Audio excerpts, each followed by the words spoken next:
Nadila Zahra dari kelas 12 IPS 1 akan menjelaskan tentang pergerakan benteng. Nah, di sini ada arti dari gerakan benteng, yaitu kebijakan ekonomi yang diluncurkan pemerintah Indonesia pada bulan April tahun 1950 dan secara resmi diberhentikan tahun 1957. Nah, di sini juga ada tujuannya, yaitu membina pembentukan suatu kelas pengusaha Indonesia atau pribumi dalam arti non-Tionghoa.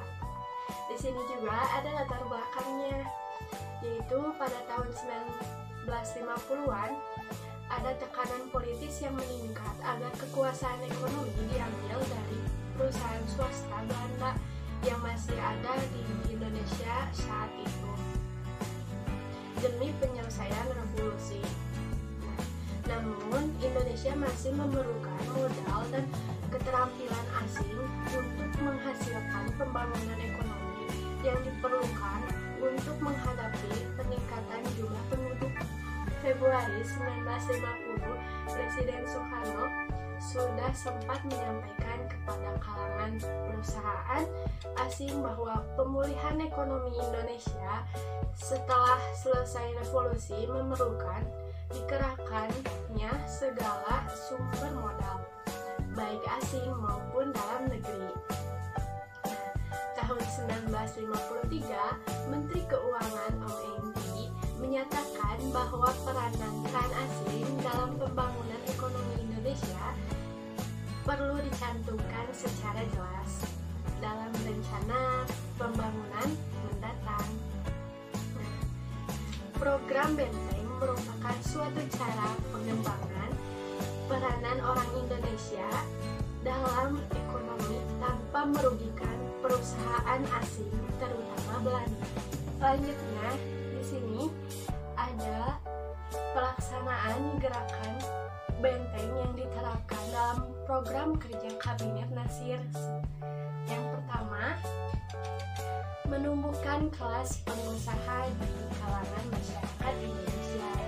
Yang kedua, para pengusaha Indonesia dengan modal kecil perlu diberikan kesempatan untuk berpartisipasi dalam pembangunan ekonomi nasional. Nah, yang ketiga, para pengusaha Indonesia dengan modal kecil perlu dibimbing dan diberikan bantuan kredit untuk memajukan dan mengembangkan usahanya. Nah, selanjutnya, para pengusaha pribumi diharapkan secara bertahap akan berkembang menjadi maju. Di sini juga dalam sistem pergerakan benteng terdapat penyebab-penyebab kegagalan. Yang pertama, adanya kecenderungan pengusaha pribumi untuk berperilaku konsumtif. Hal ini dikarenakan penggunaan kredit yang diberikan oleh pemerintah tidak digunakan untuk keperluan modal, melainkan untuk membeli barang-barang yang sifatnya konsumtif. Nah, yang kedua, jiwa spekulasi dari pengusaha pribumi dinilai kurang jika dibandingkan dengan pengusaha asing, sehingga pengusaha pribumi sangat tergantung pada pemerintah. Nah, yang ketiga, pengusaha pribumi kurang dapat bersaing di pasar bebas. Yang keempat, ketergantungan pengusaha pribumi kepada pemerintah terlalu tinggi.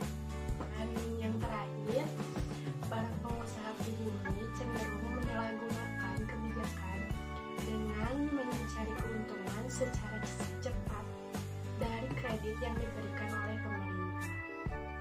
Nah, jadi di sini kesimpulannya, pelaksanaan kebijakan gerakan benteng yang pada akhirnya mengalami kegagalan berdampak pada terjadinya defisit keuangan negara. Beban defisit anggaran belanja negara pada tahun 1952 mencapai 3 miliar rupiah dan ditambah sisa defisit anggaran tahun sebelumnya yang menyebabkan Menteri Keuangan Yusuf Wibisono memberikan bantuan kredit khususnya pada pengusaha dan pedagang nasional dari golongan ekonomi lemah, sehingga para pengusaha pribadi ini masih bisa bertindak sebagai produsen untuk dapat menghemat devisa negara dengan mengurangi volume impor. Nah, sekian dari saya. Mohon maaf apabila ada kesalahan.